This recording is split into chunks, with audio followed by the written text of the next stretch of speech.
you're not paranoid. Do you ever have a feeling that something isn't right? Maybe you can't quite put your finger on it, but there's a part of you that senses danger.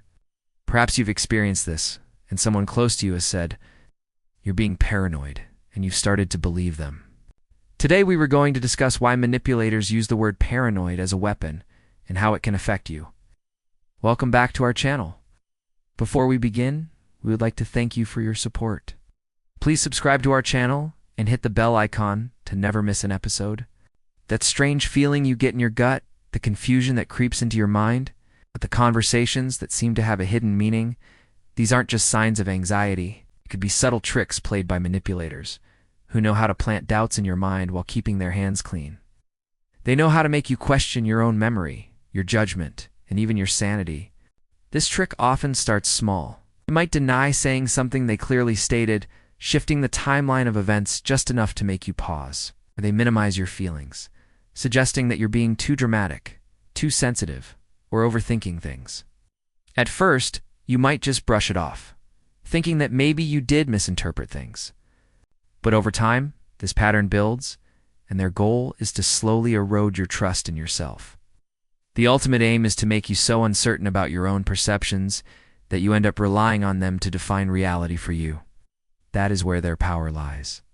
When you point out these inconsistencies, they act surprised or amused, as if your concern is laughable. They may even flip the script, accusing you of being controlling, irrational, or paranoid.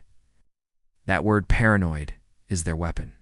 Because the moment you start believing it, you give up. You stop trusting your instincts. You stay quiet, and they get away with everything in plain sight. But here's the truth. Your instincts are not your enemy.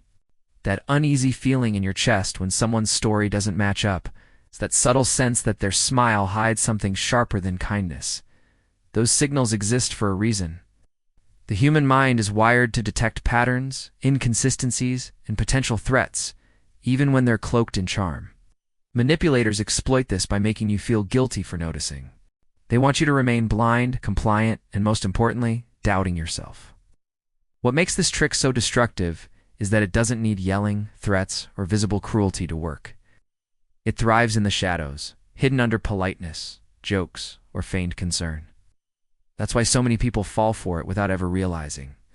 But once you recognize the trick, you begin to see the cracks in their facade. You remember the times you felt confused for no reason.